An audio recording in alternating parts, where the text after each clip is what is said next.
All right. As always, we will welcome folks who may be transitioning from other meetings or commitments. We'll welcome them with open arms into our little Zoom family here, but we'd like to get started. The hour will go by quickly. This is our last of the school year for our SSDVE monthly webinar series. The shared notes doc has a bunch of links, contact information, and resources. That link, that tiny URL, is displayed on the screen. It's also available in the Zoom chat window. Closed captioning is available. If you see the CC button on your Zoom panel, there's also information about how to access closed captioning in our chat panel as well. Before I introduce our wonderful reoccurring guests, Dr. Smith and Dr. Bateman, I do want to put a public plug for one resource that is in this month's shared notes doc. Yesterday, the FCC announced a program to support families that are struggling to pay for internet services or purchase devices for home use and home learning. So if you wouldn't mind, please do spread the word in your community so that families can make the most out of this program for financial assistance for internet connections and devices. With that, thanks Ethan for showing us how to find that information. With that, I do want to make sure that they have as much time as they can have within the hour. Dr. Smith and Dr. Bateman are returning to us this month with wonderful ideas for getting through the final leg of the school year, considerations for summer planning, and looking further ahead to the next school year, 21-22. Dr. Bateman and Dr. Smith, welcome back. Thank you, and I appreciate the opportunity to talk with you guys. And so I get the joy of going first. So I appreciate this. One thing that I want to share with all of you, as I'm talking about this, I'm just going to give you a bunch of IEP tips in the next 30 minutes. Is first, I'm going to applaud Patan for putting this out and having this series of workshops. If this is your first time attending one of these, they're all archived, and you should look at all the information that has been provided over the past year. It's been a wealth of information, and I appreciate what we're trying to do. We've had information just on, I'm going to hit just broad IEP tips in a second, but we've had information on progress monitoring, information on trauma, information on just how to connect with families, how to lead IEP meetings. There's been a wealth of information.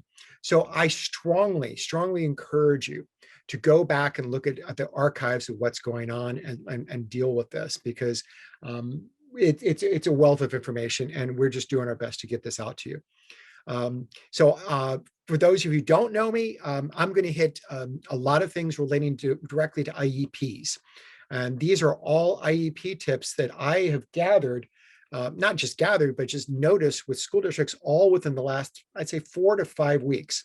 It's been IEP season in many of the districts as they're fixing to get ready for the summer. And so they're just basic tips. It's nothing fancy, and I'm not trying to talk down to you.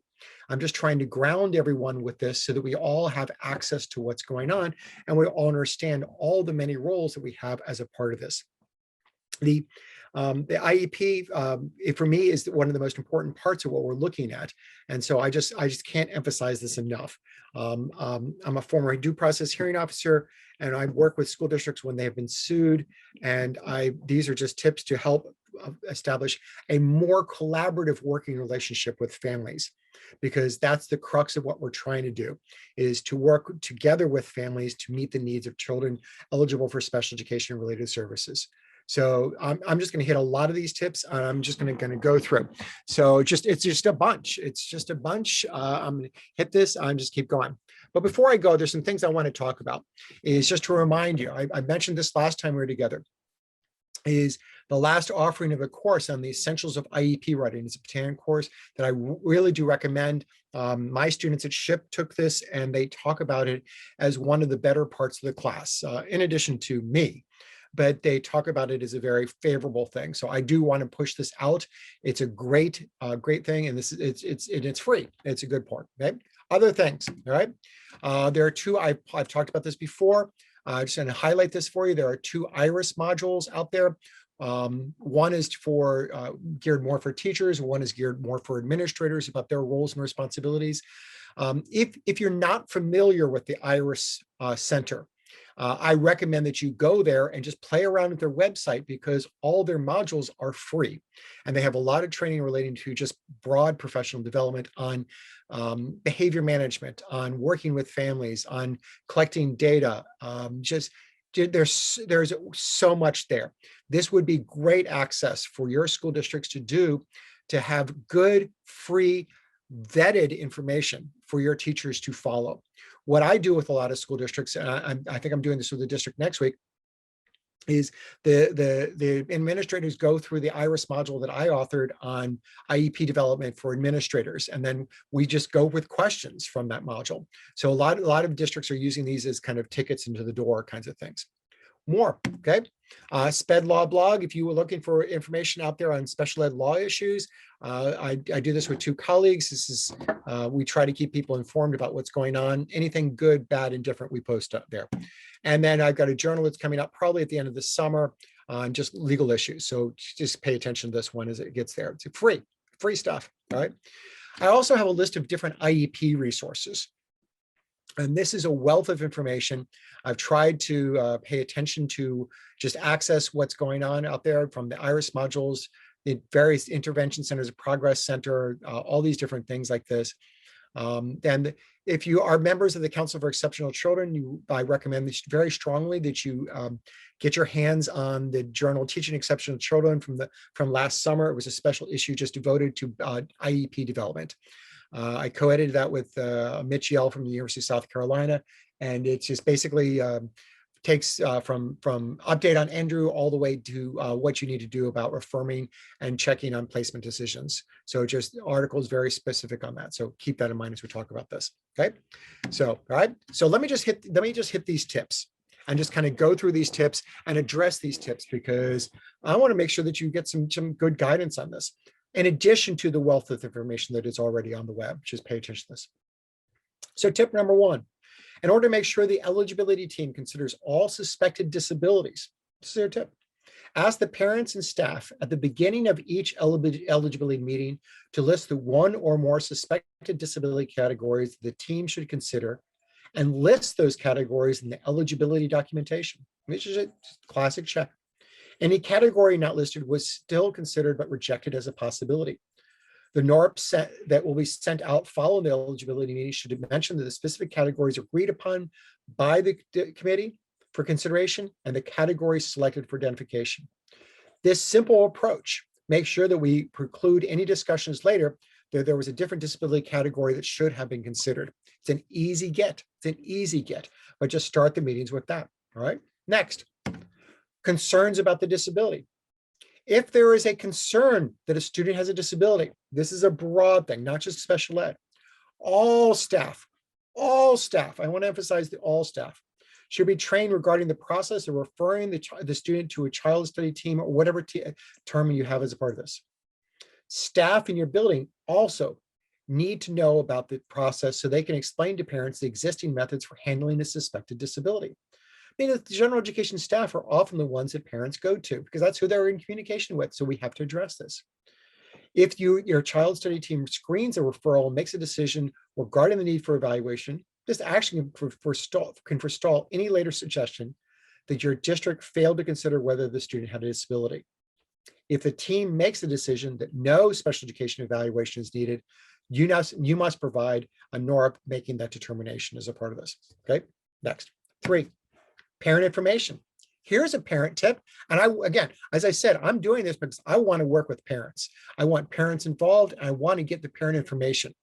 But one way to do this, parents should be asked at the beginning of the meeting, whether it's an eligibility meeting, an IEP meeting, manifestation, or any other meeting, if they have any written or oral information that is relevant to the decision being made or relevant to the child's education.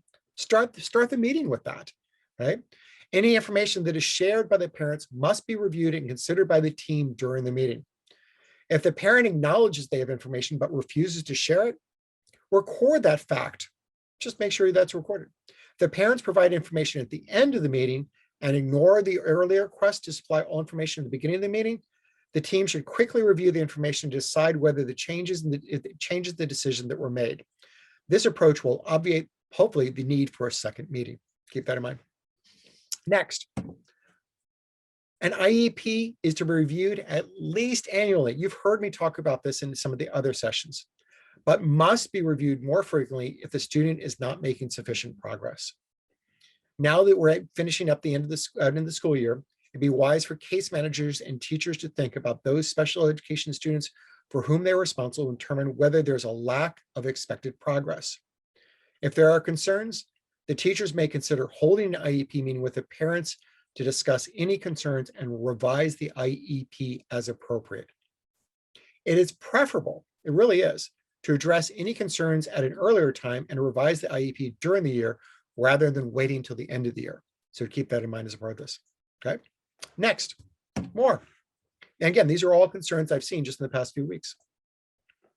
The written notice of the IEP team meeting should be reviewed by one member of the IEP team, perhaps the LEA representative, at the beginning of every IEP meeting.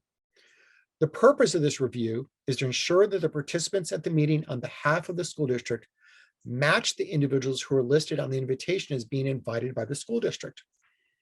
If there are variations in the participants, be sure to provide an amended notice and make a copy of the amended notice for the student's file. Things happen. Variations between the listing of the participants initially invited and those actually attending may give the parents a basis to request the meeting be rescheduled or to object to the procedures for the IEP meeting. The purpose of this is to make sure that there are no surprises. We're a team decision and we're not trying to surprise anyone as a part of this, okay? As a part of that written notice, here, it is not necessary to list on the invitation to an IEP meeting those individuals who are invited to the meeting by the parents. The IEP notice should only list those individuals who are invited to the IEP meeting by the school district. Of course, the parents, and in appropriate cases, the student, should be listed as being invited to the IEP meeting as the parents are required participants.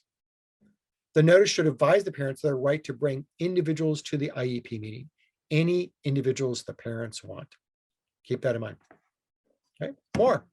Removals. You can see we're just going from topic to topic. Stay seated. Students with disabilities must be provided some educational service for each day of removal after the removals accumulate to more than 15 school days in a school year. The amount of services to be provided will be determined by the IEP team when the student's removal constitutes a disciplinary change in placement. If the removal is not a disciplinary change in placement, the amount of service is determined by school personnel in consultation with at least one of the student's teachers.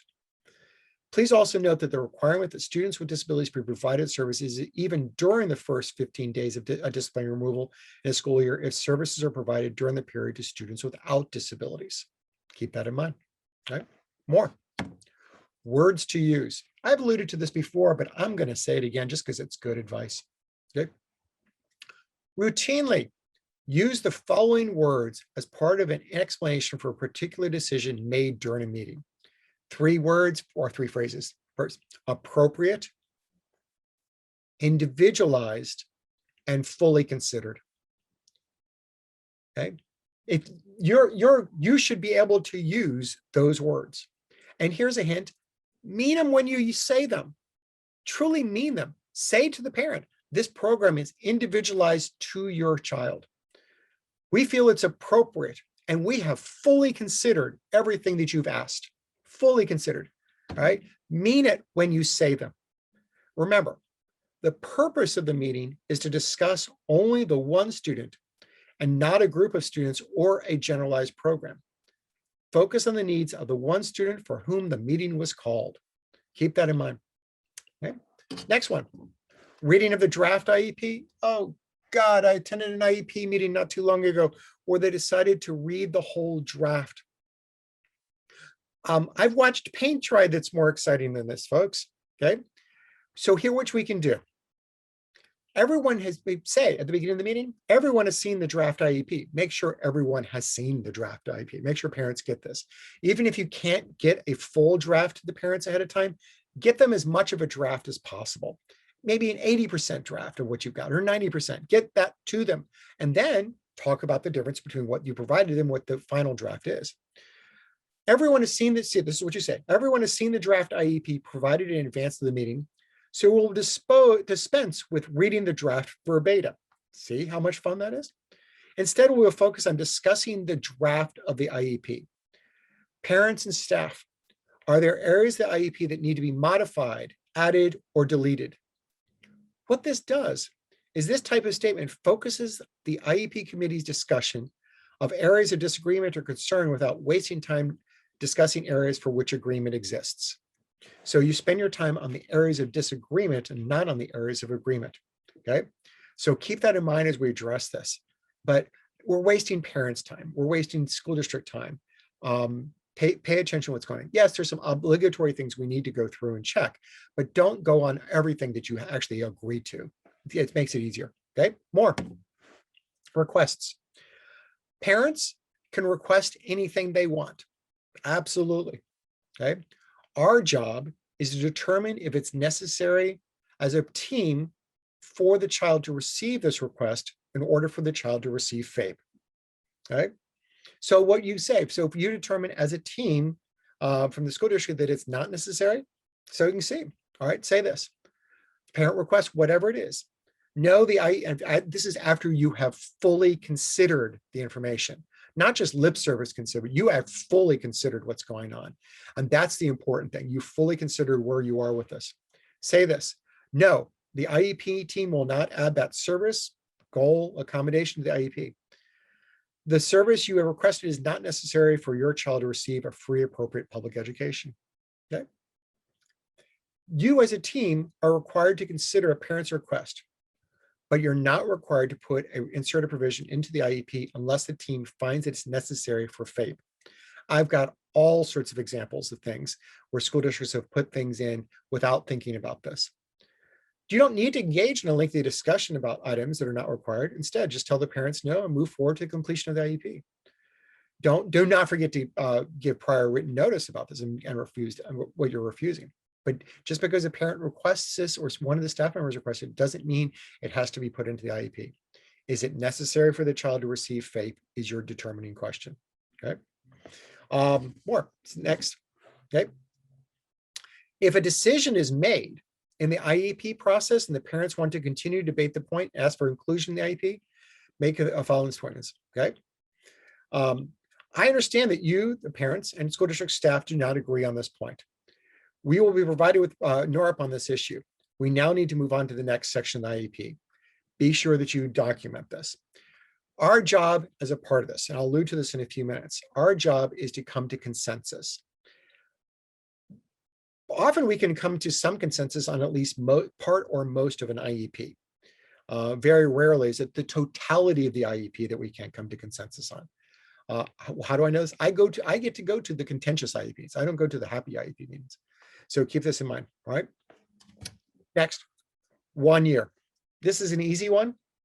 IEPs may not, under any circumstance, be extended beyond 1 calendar year. Just don't do it.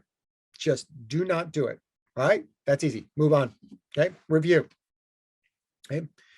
Here's a tip, okay? And I've seen this and it works really well. When IEP teams meet to develop a new annual IEP, the team should review the previous year's IEP to determine which goals and objectives have been met and determine which may need to continue. This provides continuity and closure from one annual IEP to the next. I know that many of you guys are participating in IEPs in the next few weeks. First thing I start with, when I start IEP meetings, I start with make sure we have introductions of everyone, okay?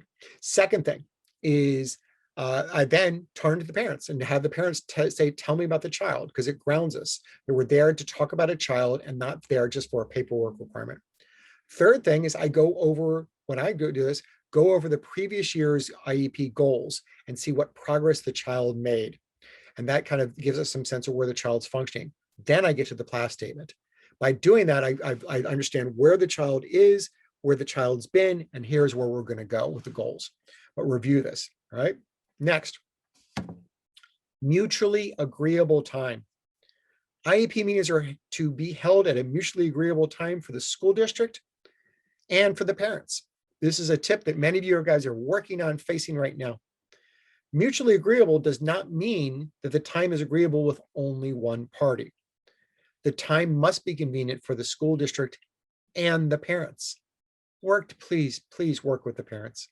As a result, it appears permissible for school districts to insist on meeting during the school day, especially when the parents have been offered multiple IEP dates and times and offered the time to participate by either telephone or through the Zoom machine. So keep this in mind. Okay, work to get the parents. I've said this before. I live in where there's a whole bunch of Amazon warehouses, and what we're doing with some of the parents is we're holding the IEP meeting over multiple days because they can do 20 minutes here, 20 minutes there, work with the parents as a part of this. Okay. Manifestation language. This is not something that we had to deal with so much from March until when schools reopened so much. Okay. But now that we have some kids who are upset with what's going on in school, we're having to deal with this. It is important in reporting on the results of the manifestation determination that teams use correct terminology when reporting whether the conduct was or was not a manifestation of the student's disability. It is incorrect to include language that the misconduct was not caused by or related to or casually related to the disability. The correct determination to make is whether the misconduct is a manifestation of the disability. Be careful to utilize the correct phrasing so that it's clear that the correct legal standard is used. Okay.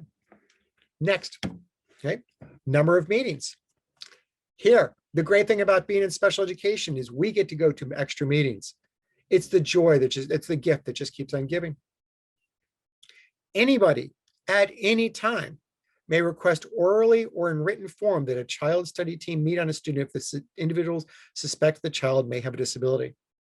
There are no moratoriums on how many team meetings may occur during specific periods of any part of the year. I know that many of your districts are wrestling with this right now because you've had an opportunity over the last marking period to actually observe some of these kids. Specifically, an individual who suspects a child has a disability and requests the child study team meet on the child may not be barred from making their request or asking to withhold their or asked to withhold their request to a later date. Okay, keep that in mind as we talk about this. Okay, more. Next, Section 504, or as your district may be interpreting it as Chapter 15.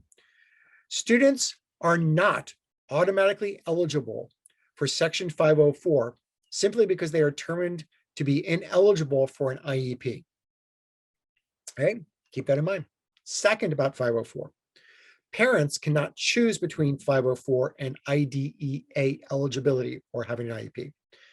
A rejection of an IEP offered by the school district amounts to a rejection of services offered under Section 504. Keep that in mind. And last, schools cannot opt to provide services and accommodations under Section 504 when the student is eligible under special ed or receive an IEP. So you cannot separate those out. Okay. Next, discipline. In favor of it, I wish we didn't have to deal with it. Be mindful that discipline is not defined in terms of days a student is formally suspended. Discipline under the IDEA is referred to in terms of removals. As a result, a directive by an administrator that a student not come to school or leave school early can be considered a removal for disciplinary purposes, even if not formally noted in the student's educational record as discipline. Be careful about administrative requests that a student go home early or stay home for a few days to cool off, as these removals could be subject to the discipline procedures of IDEA if the cumulative removals exceed 15 days. Okay, so keep that in mind. All right. Next, IEP dates. IEP meetings must be held and completed IEP offered to parents no later than 30 calendar days after the eligibility meeting or by the end of the last annual IEP. There are no exceptions. This may mean, despite our attempts to involve parents, opportunity for input before the meeting, through telephone, Zoom, or letters to opportunity to participate on the day of the meeting, we must hold the meeting and develop the IEP within 30 calendar days. No exceptions. We recommend that IEP teams schedule their meetings well in advance of the 30-day deadline, given that for unforeseen circumstances may occur, schools closed for inclement weather, illness, car trouble, COVID. This will give the IEP team time to reschedule a meeting if the need arises. We should also schedule the meeting early in some circumstances. It may take more than one meeting to develop the IEP. Okay. Remember, it is our charge in school districts to develop IEPs. It is not the parent's charge. It's not the parent's responsibility. And so it's our responsibility to step up and make sure that this happens. Okay. All right. Next, I said this before, and I just want to reiterate this. Okay. So if it's said before, when we talk about this, school-based teams that determine eligibility work towards consensus in their decision-making process. Consensus is not a majority rule. Consensus is a strategy that involves everyone in the group playing a role in the decision-making and reaching a general agreement.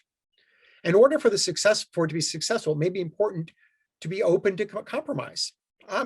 I just want to make sure you need to remind yourself of this.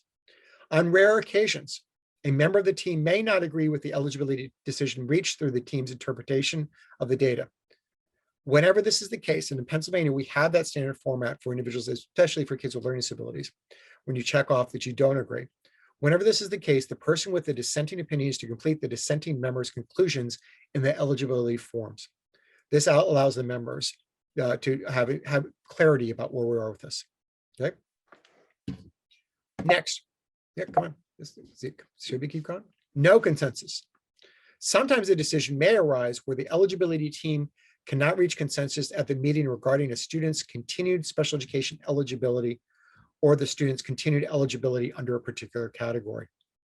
If this happens, the eligibility chairperson should adjourn the meeting, and a specialist should make some more opportunities to observe.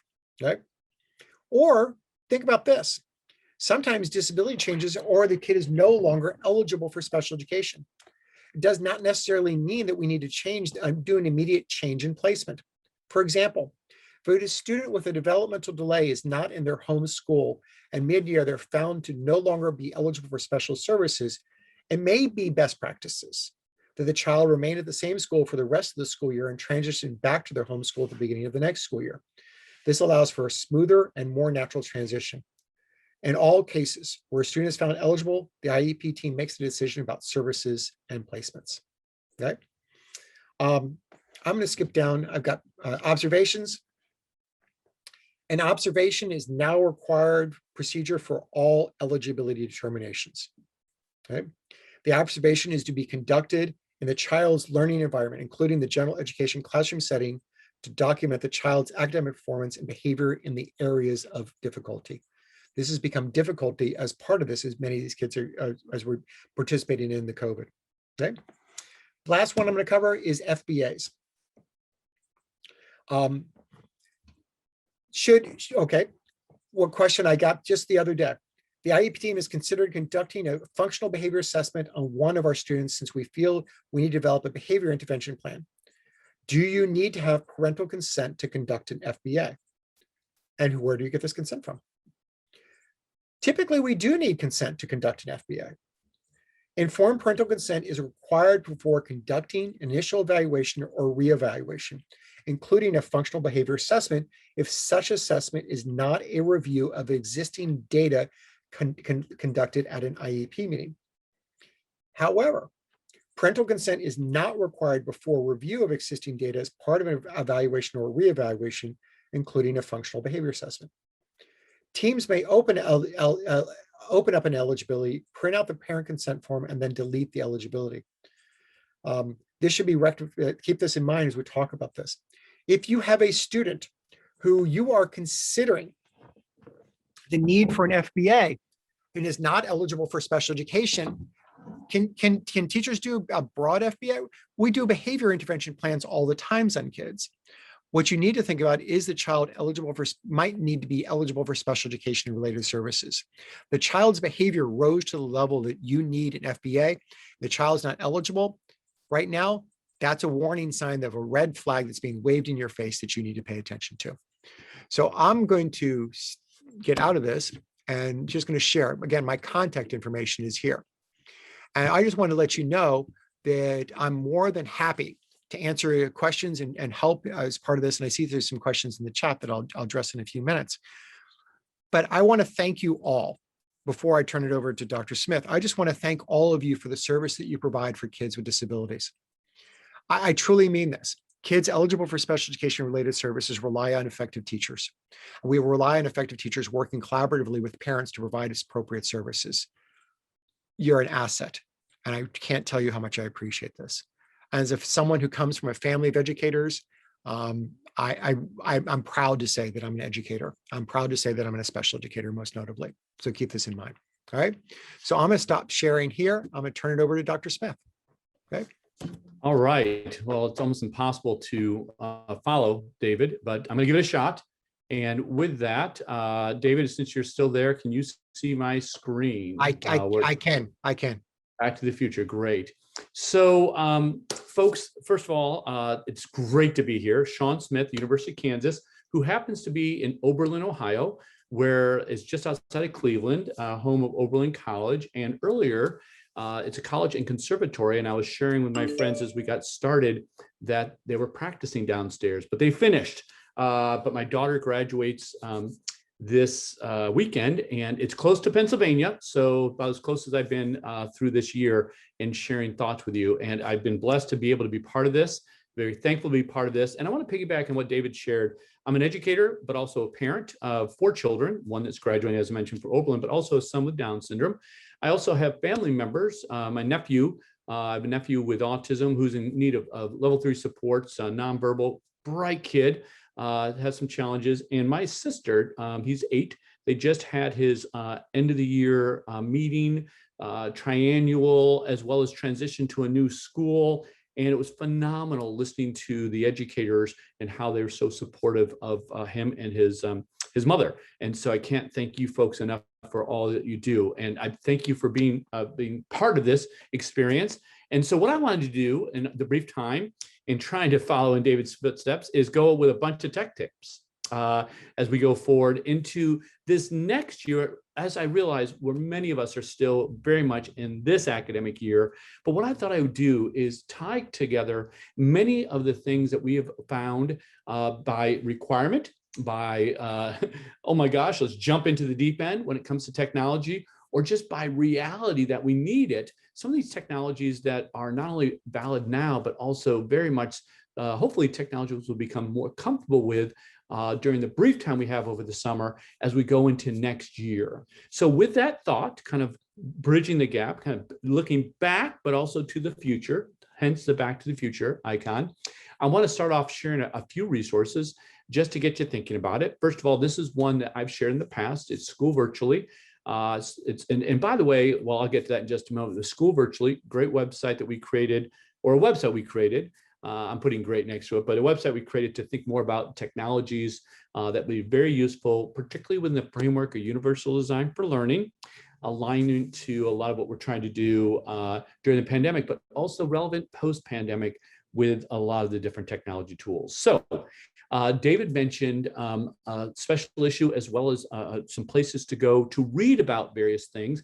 And Jay said the Journal of Special Education Technology just came out with a special issue that has a number of different articles on teaching in virtual, remote, hybrid, face-to-face, but at a distance, be it with a mask, using technology tools. I was fortunate enough to contribute to one of those, but FYI, just came out very, very relevant to what I'm trying to share today. And then the last thing for today, as I generally do, I just want to reinforce that almost every icon you see or text is going to be hyperlinked to resources. And so I'll give an example here as we get started. And then I just want you to know, in terms of resources, as I mentioned things, they are hyperlinked to a resource. And that's why, of course, what you got from Ethan and Saren, I just can't say their names, Ethan and Sarah, the resources for today, it's a Google slide, and please, it's hyperlinked. So with that thought, let's get started. So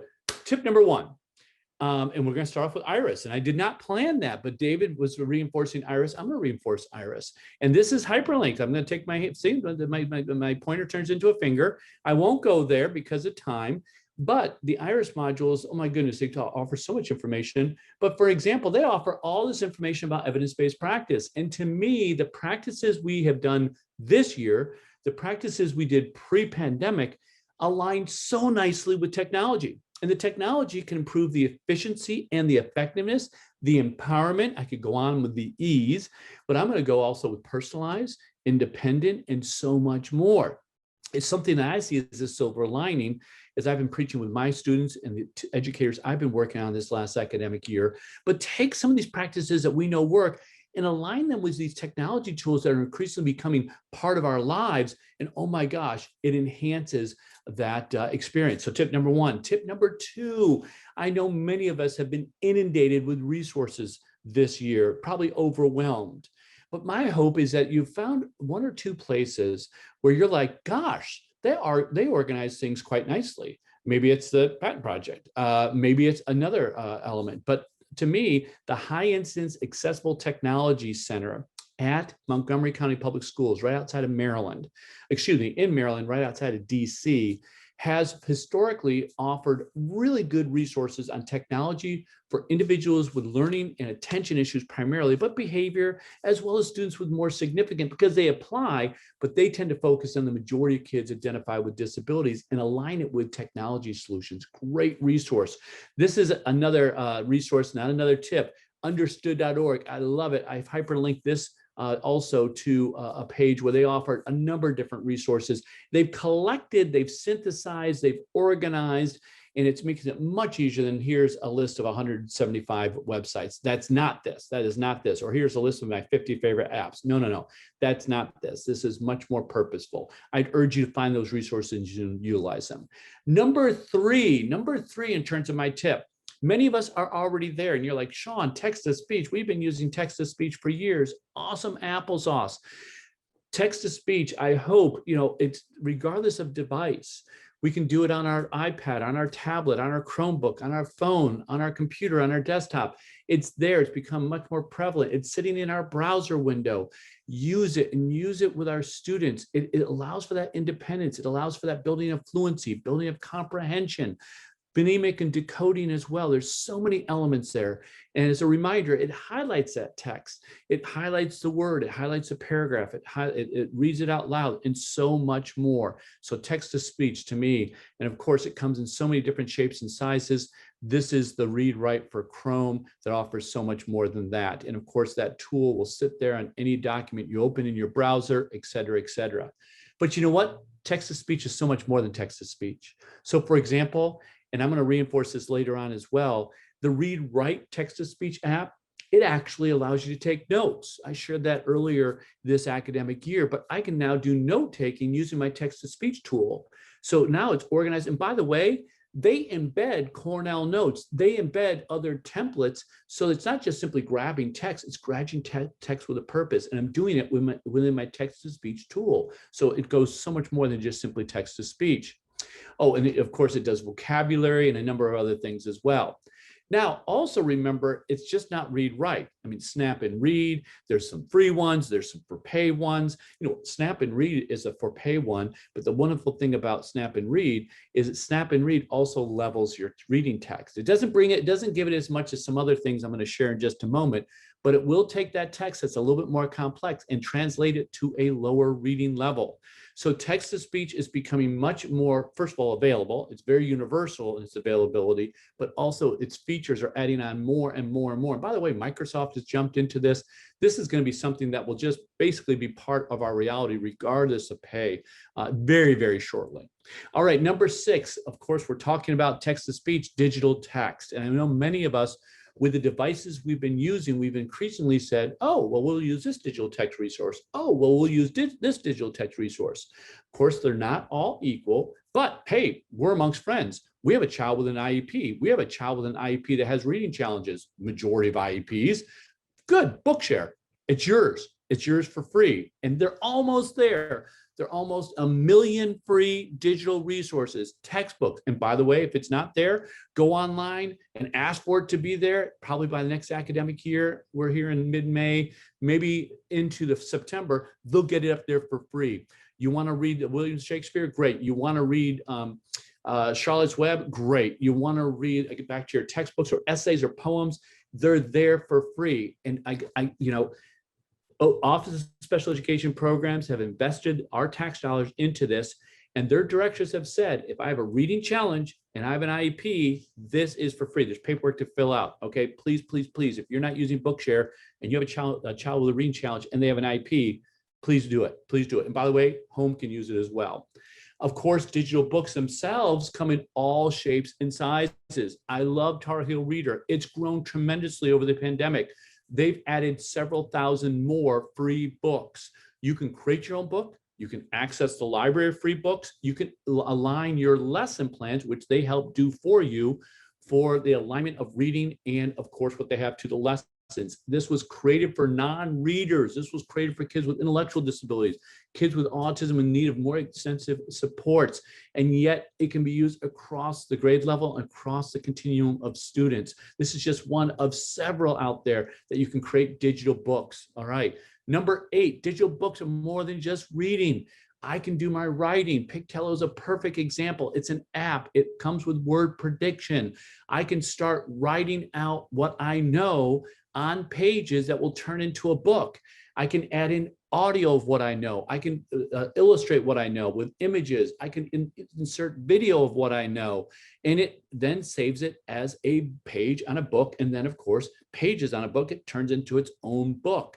So besides a digital book that someone creates for me, I, as a learner, depending upon my ability, can create my own digital book utilizing the same type of tool that gives me word prediction and so many other supports. Number 9, as I was mentioning before, with text, and this is this is not all going to be about text. I'm about to shift, but with that, level text, I can change my text. And I'm sorry of using a Tom Brady example for a bunch of Eagle and Steeler fans. I'm a Bills fan and a Chiefs fan, but I saw it and it's a good example. At the very bottom, right, there's several sentences, lots of words about Tom Brady. At the very top, and it's at 740, we can go even lower in terms of 600 or 500. My level text, less words, less complexity. Newsela is one of several that does this. Find those digital resources that allow me to change the level of the text and then use my text-to-speech reader on it. And of course, text-to-speech, and with that, all of a sudden now I have that accessibility, that availability, and a cognitive ability for my struggling readers. All right, last thing here with reading, I want to emphasize, just because I have a text-to-speech reader and just because I have digital text does not mean I no longer have a disability. Yes, I have access, but as 508 picture shows, that is a person in a wheelchair, mobility. They tend to focus on sensory and physical access, not so much cognitive access. It is there, but not at the level we need for the majority of our students that we serve.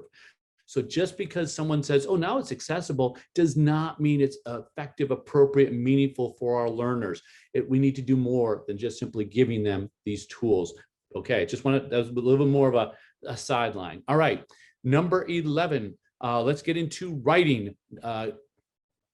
There's number 11. Number 11, folks, back to that, tying it with good reading instruction, with good technology, does improve inclusion. There's good research out this. This is a link to a series of videos called the CAP series of videos, and they have shown with vocabulary instruction and comprehension to improve students' understanding, particularly adolescents with learning challenges. So think of the technology, but apply it back with good practice, and next thing you know, you get great inclusionary practice. All right, I'm going to run out of time here, but I have a few more. So let's think writing. We're going to switch from text to speech to text. And of course, for those of us listening to me, and if you have Alexa in the background, I just set her off. She's probably asking you, what do you want? But Alexa, that artificial intelligence has now really amped things up from our speech to text ability. And yes, I've hyperlinked here to Google Docs. And that, of course, has a tool sitting right there that allows us to do speech to text. But so many of other tools are increasingly giving this availability and improving upon the articulation and fluency. My son with Down syndrome, he has articulation and fluency issue. He uses speech to text to get down the quantity of writing. And then, of course, he can improve on quality with other tools and other strategies. This is something that's very much available and it's become so much more mature. Word prediction, I've already mentioned it. It's a go-to. It's almost impossible to find anything that has a technology and writing that doesn't have embedded in it a word prediction app, including text messages. And of course, sometimes we don't like those word predictions that are being offered as suggestion. That's very basic. There's Co-Writer and other applications, and these are hyperlinked here, that are much more mature. They give vocabulary lists. They can organize things. And what we know about word prediction, it does improve the quantity. It does help spelling. It does help fluency. Those are all elements that we've proven, gosh, back with the turn of the century, when we entered into the 21st century, 21 years ago, we were reinforced with this, and now it's just so much more available. Number 14, we need to remember there's a number of digital tools that are increasingly facilitating and supporting our writing process. Grammarly is probably the best example, but there's a number of other embedded tools out there. There's SRSD Online. If you're unfamiliar with this, this is a website for us as educators to help us teach evidence-based practices writing that aligns with technology. So there's some really nice assistance out there, a number of tools that help us with everything from grammar to mechanics to also effective strategy. So for example, number 15, think about the tools that offer embedded support. So Science Writer is an oldie but a goodie, but as you're writing science reports, it embeds supports, it embeds checklists, it embeds questions for the writers. So it's giving them an intervention as they're using the technology to write science reports. Find those types of tools that are increasingly becoming available and are available for free in the writing process. It's almost like having a tutor right there next to them, but they're not live and they're not, of course, online synchronously. Instead, it's embedded within the writing process. Number 16, there are so many awesome tools out there that facilitate what we need in elements of writing, be it the 6 traits or whatever. So when I'm drafting, I need to brainstorm, I need to organize my thoughts, I need to sequence my thoughts. Graphic organizers, oh my goodness, there's so much evidence on the effectiveness of graphic organizers. Take it to the technology, and it's like graphic organizers on steroids, right? In a very positive way. I can visualize it, but I can manipulate that visual with a click of my mouse, add in images, add in audio, add in video, change my color, et cetera, et cetera. Yes, this is old school. It's been out there for years. We're underutilizing it. There's a lot of tools out there and apps out there for free or semi-free for us to use. As I mentioned, text-to-speech in terms of writing, I'm going to skip over that, but that was the idea of note-taking. Hey, we're talking about note-taking. Number 18, there are so many apps out there now that facilitate the note-taking process. They give templates to the note-taking. They organize the note-taking.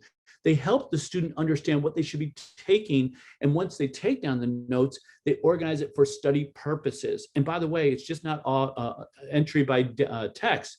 It's entry I can grab and it automatically copies.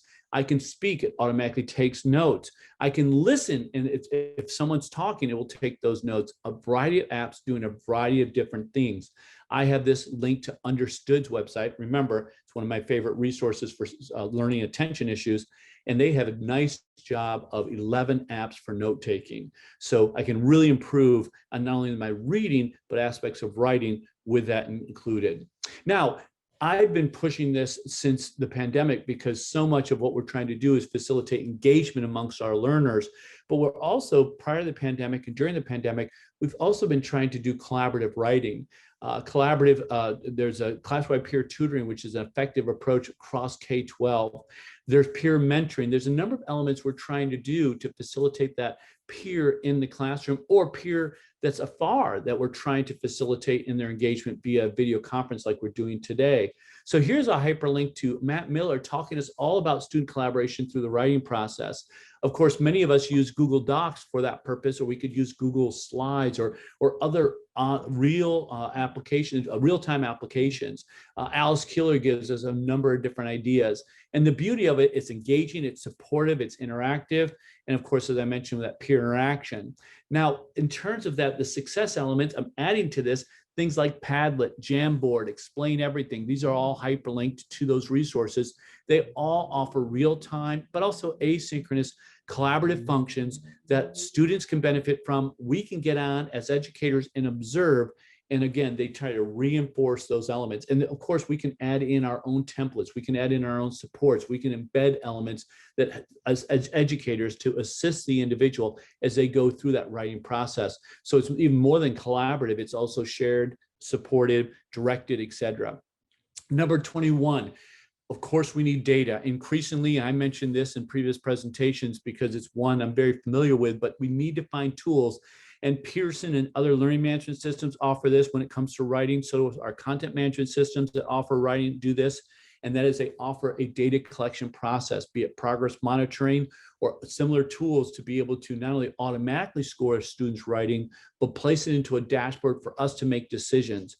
That's one of our challenges with writing is we're not scoring enough oftentimes because of the time it takes. And that actually for some of our learners can be a disadvantage because of course they develop certain habits thinking they're moving along because they haven't gotten that feedback. Even if it's limited feedback, that formative feedback can be very, very helpful in a formative assessment. And this is a hyperlink to a product that not only collects the data automatically, but then shares the data dashboard system to the educator on where the student's struggling, and then offers recommendations in terms of SRSD strategies tied to technology. All right, a few more here. Here we go.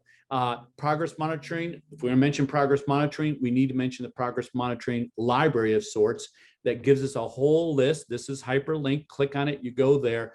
Gives us a whole list of tools that we can use, including do the automatic score, yes or no? How long does it take? What area? Reading, math, writing, etc. What grade level? That's there for your review. But those tools are increasingly becoming available to us. And of course, we want to use our content management system and our learning management system in the data collection that's available there as well. Make sure we're taking advantage of everything from IXL and its interactive dashboard for all the data it collects on our students, or Khan Academy, or Google Classroom, or PowerSchool. That data is there not only for us to understand, but to facilitate with student walks with our students, as well as engage and connect with our parents and the adults at home to further inform them. So, oh my gosh, so much information there.